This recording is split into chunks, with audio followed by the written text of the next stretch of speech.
Have you ever been at an event and wondered who hired that speaker who put the audience to sleep? Or been the speaker at an event who wished the stage had an escape hatch? Yeah, we're on a mission to end this. Welcome to the Doug Thompson podcast, where event planners and professional speakers come together to create amazing events. I'm your host, Doug Thompson, storyteller and professional speaker. Grab your beverage of choice, settle in, and let's get started.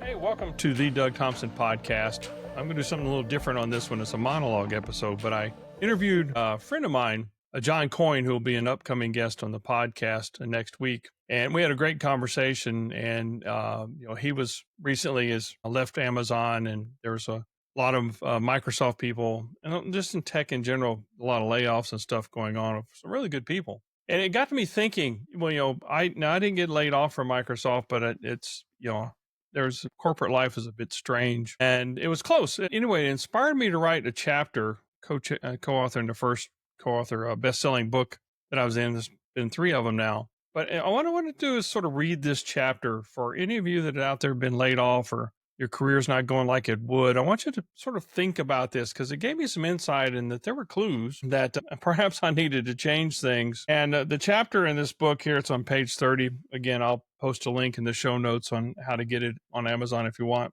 But it's titled The Universal Storyteller, Doug Thompson. And so sorry, I can't look at the camera the whole time. I don't have this memorized. There's no way this is going to become the rest of my life. That's what I wish I'd told myself as I sat in the office after my annual performance review. Instead, I sat there like a chicken watching the television, trying to figure out how I was going to support my family without this job. It was not like I was a 30-year-old developer with mad in-demand coding skills. I was slightly younger than the Crypt Keeper, and my only skills were the ability to explain technology to ordinary people with what I call, without explaining. While this was technically a rattled awake moment, of course it's technically, I'm a nerd. In reality, it was the universe telling me I was meant for bigger things. It closed the door to a room and opened a window to show me the stages I was really meant to be on. To understand how we got to this fateful day above, we need to turn on the time machine to replay a couple key moments in the journey that can connect the dots in the way that only the rearview mirror can. You'll notice that as I tell the tale, I do my best not to share the companies involved.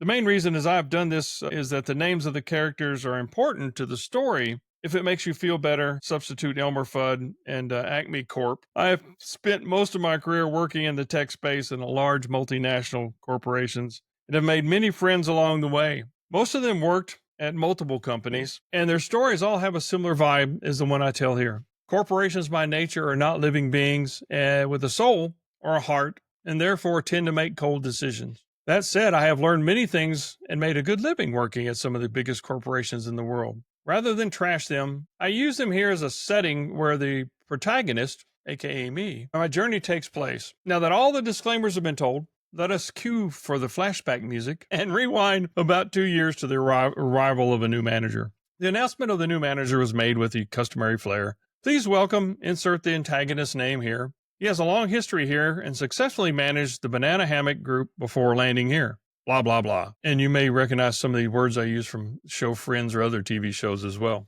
I immediately searched LinkedIn and surprisingly found he had no social media presence. There were a few company press announcements out on the web, but not even a LinkedIn profile. What kind of executive does not at least have a LinkedIn page? That's nothing more than a resume. This was my first clue that things were going to be different, and not in a good way. Jettisoning my public search, I looked at my Rolodex. Yes, I am that old, for internal contacts at groups he had previously led. Luckily, I found an old contact from my very first team at the company. And while she did not directly work for this person, she once worked in the same organization. So I asked her what she knew. She told me that the new manager was extremely focused on the direct reports' success and was a good manager and was well respected by their teams. Well, if that was all the info I had to go on, I would have to trust her perspective. But the lack of social presence at this time still bugged me. That's not normal. It was 2 months before the new manager held a team meeting with no other communication. I was beginning to feel a bit like Harry Potter in the Order of the Phoenix, where he had no communication from any of his friends or the leader, Dumbledore. Oddly, none of the other team members I worked with every day had heard anything either. The meeting was okay, and the manager said he would be setting up individual meetings to get to know us better in the next week. The day arose for my meeting, and I was looking forward to learning a bit more about this new manager so I could figure out the best way to deliver for them. That is one thing that you must learn in corporate world, how to manage up. Those who don't learn how to do this do not stay around long, unfortunately. I had become very good at it. Unfortunately, the meeting turned into more of an FBI interrogation with him asking the questions while taking copious notes during my answers. I was clear to point out that I had the best role in the company and that I would like to have him as be my last manager. Little did I know that this would be one of those be careful what you ask for moments. As it turned out, we were on different time schedules. Shortly after my meeting, I scheduled one-on-one with my manager's manager, who was also a key sponsor in the organization. I was assured by my sponsor that I would do well with the new manager, which took me from DEF CON 2 back to 4. I was still vigilant, but not on full panic. If you ever saw the movie War Games, you would know that DEF CON stands for Defense Readiness Condition. When it gets to 0, the nukes are flying, and in this case, your time there is over. Up until this point, I'd proven myself to a couple great sponsors throughout my career, another key to longevity in corporations. The sponsor needs to be someone in the food chain above your manager, someone who knows your value and that you can deliver. They will be your advocate for new opportunities, but also an annual review time where the people discussions happen. This is part of the annual performance review process where promotions and bonus discussions are had. And if you did not have a good representation there, it was usually problematic. So as long as I had my sponsor, I should be fine. Not long after that meeting, my sponsor took a leave of absence to take care of the family matter with no ETA for return. This is a second sign that the universe was letting me know that I needed to change. Being more afraid of what was possible on the outside, I instead went on to DEF CON 3 to try to figure out how I was not going to get voted off the island. One thing about the universe is that it is persistent. Seeing that I had hunkered down to stay, it gave me a project from the organization's VP. I was to work with our largest customer and come up with a system to measure the customer's state of cyber readiness. Little did I know at the time, but I was about to experience the business equivalent of the Star Trek Kobayashi Maru test. This is designed to test characters in a no-win scenario. To add a little more fuel to the fire, the people discussion were on the horizon, and it was more important than ever to deliver for my manager, as I did not have air cover for my sponsor. At first, I thought this was a straightforward problem to solve. We had just introduced some new tools and metrics to measure cybersecurity readiness, so I met with my customer and started gathering their vision.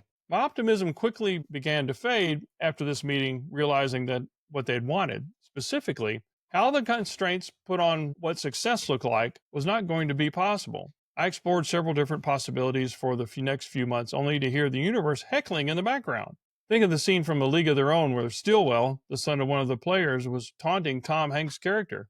You're going to lose, you're going to lose. That was the universe taunting me, and I did not dare throw my glove at the little creep. I finally met with the customer and reviewed all the options, and we agreed that there was no way at the time to do what he had hoped for, but we would keep an eye on it for the future possibilities. I did what was right for the customer, but did not deliver for my manager, a VP. During this time, my manager had taken time off to care for their mother, who was in hospice and later passed away. So here I am at the performance discussion. I had no one to advocate for me. I don't think my manager would have been much of an advocate for me anyways, but because we never really jived. To this day, he's an enigma. Back to DEF CON 2. That brings us back to the beginning of the story.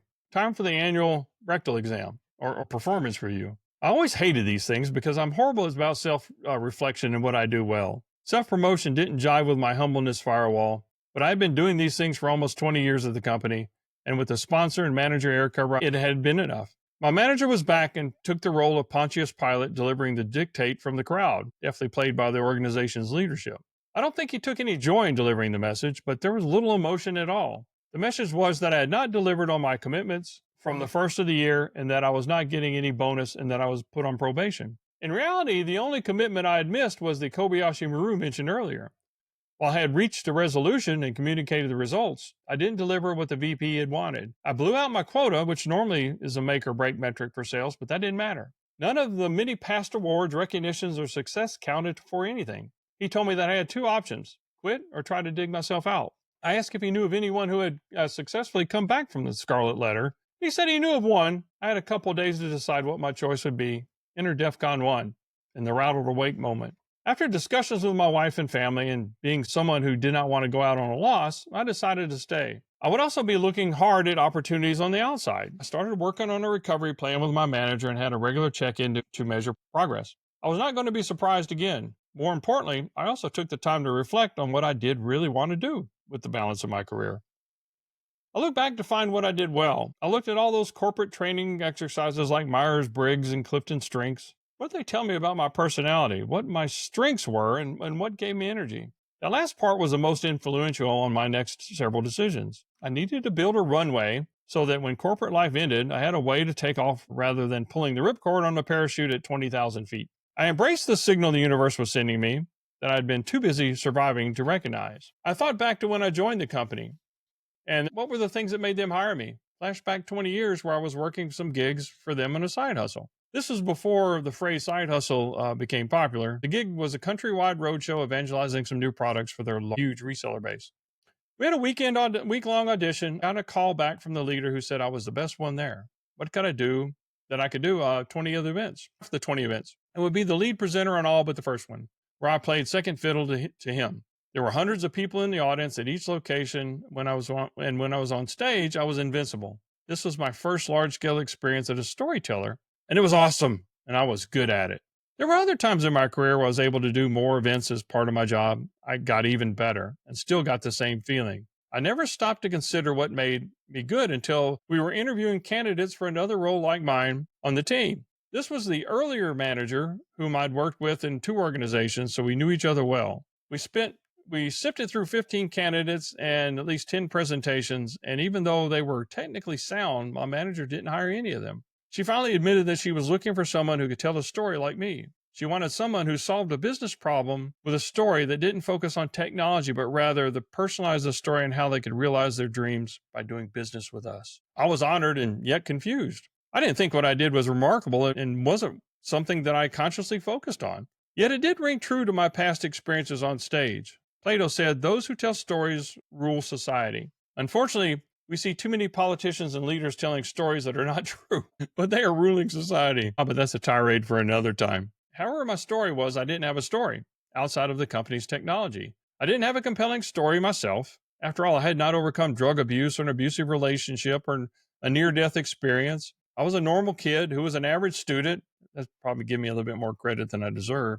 My father died when I was in high school, and I didn't really have a goal in life. I just took jobs that I liked until I didn't like them anymore or was forced to change. Who the hell wants to read that book? Present company excluded. While working to keep the wheels on the day job, I was engaging in LinkedIn where I wanted to be a bigger contributor. That is how I came across the co-author of this book, Brian Schulman. And by the way, I was a co-author in another book that he wrote later, just a little while ago. He seemed bigger than life, but is telling stories that helped others tap into their potential, so I reached out to him and scheduled some time with him for help. I was still struggling through the imposter syndrome and hoped that he might be able to help me find what my story was. As you will read, or have read, Brian is the nicest person you'll ever meet. After just an hour, he helped me realize that I have several different stories. I have the father-grandfather stories, athlete stories, I am a 2-time Ironman finisher, and professional stories that include being a U.S. patent holder. Most importantly, I could relate to people and stories because these things all happened to me. I did not see that they were remarkable in any way until Brian pointed them out. He inspired me to do a TEDx talk. If I was going to be a keynote speaker, what better way to prove that I could do that than having a TED talk? The talk is an entire chapter in itself, but I did learn a lot. I also started my own podcast, which you're listening to now, and I wanted to interview great storytellers and learn how to improve my skills. To date, I've also been a guest on more than 20 other podcasts. It's probably like 30 or 40 now, where I get to share my storytelling message. Back to the grind. As things at the day job progressed, I was making some progress at digging out of that hole. I continued to spend free time looking for signs from the universe by learning about brain science of stories. I enrolled in a mindset class, met influencers, and made many great connections. I was finding things that gave me energy and feeling more in control of my life. I was always looking for the next sign. Then one day a job alert came up on LinkedIn, and as I read the description, it read like it was written for me. It was at a much smaller company, but I knew that the universe had brought it to my attention. Things were happening positively. So I moved down to DEFCON 3. As luck would have it, a former coworker worked there, so I reached out to her to find out more. She spoke very highly about the company and sent my resume to the recruiter. 2 weeks later, I had a screen interview, and then a technical panel, and then a meeting with the hiring manager. Finally, I had to do a presentation and demo with them. They gave me access to their test environment and a case study upon which to base a 20-minute presentation. I had a week to do so. All of a sudden, the imposter meter jumped to a 10.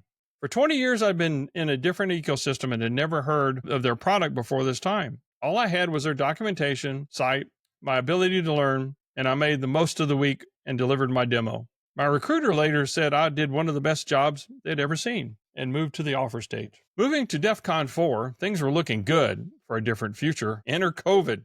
They pulled back the job request and my day job exit ramp closed. Back to DEFCON 2. Since I was already remote, the isolation didn't bother me, but my customers were hit hard. I was able to work with a few of them on solutions that enabled a more efficient working environment. It helped me feel good, but all I was getting from my manager was non-committal feedback on my progress. Furthermore, they were cutting heads inside the company and jobs on the outside started drying up as well. I could feel the storm clouds gathering and expected that DEFCON 0 was imminent. The universe often works in mysterious ways. It was an early morning call on a Monday that set things in motion. The number looked familiar, but I didn't have a name associated with it. Since there's rarely good news on a Monday, I almost sent it to voicemail, but the little voice told me to pick it up. It was the recruiter from before telling me they ramped up hiring. She had me at the top of her list and was still wanting to know if I was interested in the job. All I had to do was come in and talk to the new VP. I gladly took the call, and an offer came in weeks later. The package was more of a lateral move than a step up. If it had happened several months back before the pause, I might not have taken it, preferring to stay with what I knew. That knowledge included confidence that I could work myself out of yet another mess. I think the universe knew this and put me through all the other things to rattle me awake again, so I would gladly take this offer and exit stage right. While I still work at a corporation, this one is a better fit for me today. I get to host the company podcast, have written and been quoted in many articles, spoken on many stages, and I have grown. I have reinvented myself, so I stay relevant.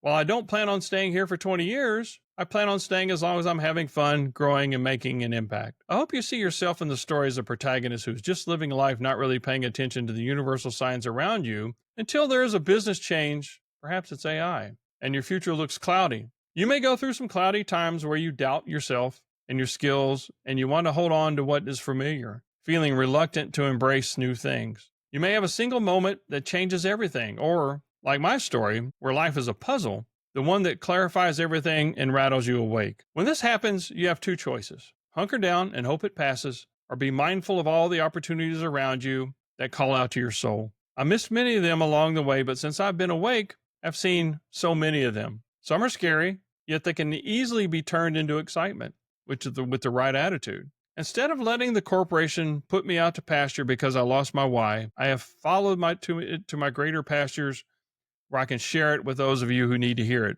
Often the fight is not what you think, and the quote below should give you faith. You may encounter many defeats, but you must not be defeated. In fact, it may be necessary to encounter the defeats so that you know who you are, what you can rise from, and how you can still come out of it.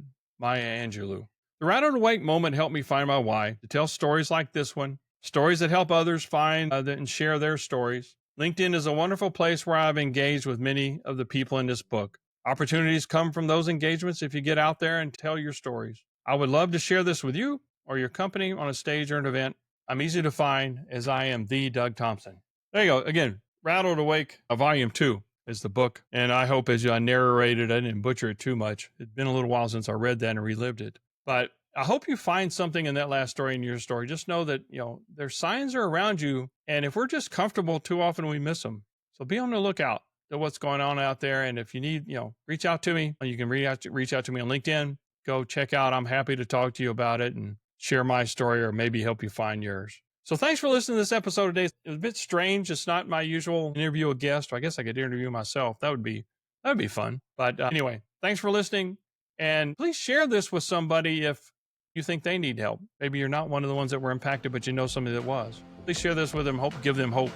So with that, thanks everybody. Bye.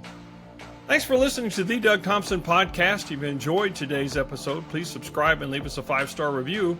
And share the podcast with your friends and colleagues. This really helps spread the message.